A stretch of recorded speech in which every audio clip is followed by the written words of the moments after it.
So this video is going to be a story time about getting cyberbullied by a huge YouTuber, who I'm going to talk about in this video. So the story basically all begins at the age of 13, and I was a pretty edgy kid.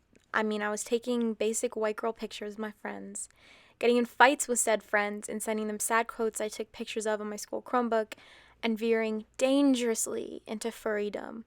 I was also a Rice Gum stan, and yes, that's an actual caption I typed out with my two able hands. No, I honestly don't think it was ironic. Anyways, so in January of 2018, little 13-year-old Lucino is just hanging out with her friends at the ski club she does, where every Saturday a bunch of kids just go up and ski. She's on the bus ride there, just scrolling through her Instagram, not really specifically looking for something, but when you're an edgy 13-year-old, and especially one who has been raised on Rice Gum videos, your roasting switch is just always on. And so she comes across a post made by James Charles, famous makeup artist and social media influencer. And he's posted a picture of himself. He looks good in it, makeup is good, Nothing out of place, really. That's not what draws her attention. What catches her eye, which makes her breath stop, is the caption. My hobbies include decorating with fake IKEA plants because I can't keep real ones alive. Plant emoji. So, young Lucino reads it. She tries to avert her eyes, tries to find anything other than the post to capture her attention. She doesn't want to cause any more harm, any more civilian casualties. She doesn't want another Budapest. She can never have another Budapest. Her friends ignoring her, which is usual. Her earbuds forgotten at home. It's too late.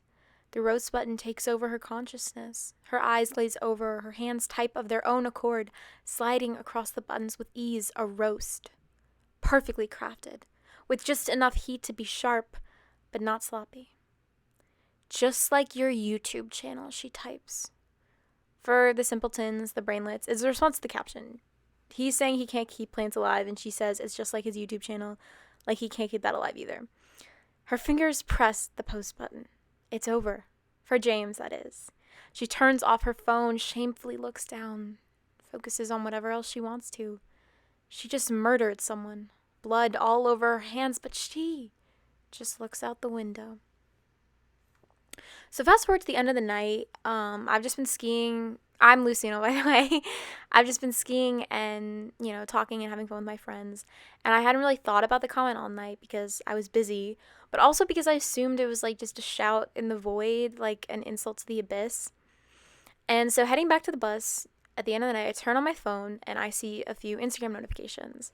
It's like the first 3 ones I see is like, yes, sister, drag her, come for her, yes, queen. So I'm smiling and I'm like, wow, people really liked my roast. This is a whole new level of stardom for me. I'm on my way to becoming an Instagram comedian, rubbing shoulders with Lele Pons. So I unlock the app, ready to see what people have been responding to. But wait, what? They weren't responding to me, were they? I shakily cover my mouth in shock. James Charles, Flashback Mary, Ghost of Light Foundation, and lighter friend choices, responded to me. I read the response he wrote. I showed my friends, and they laughed. They laughed at my pain.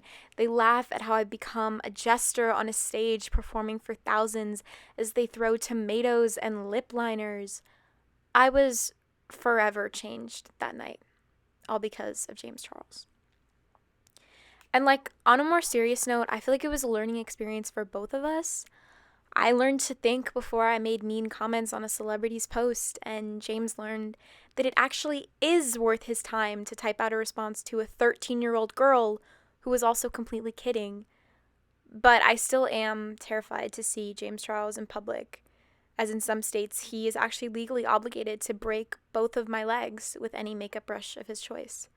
So I have to watch out, I have to be on constant vigilance.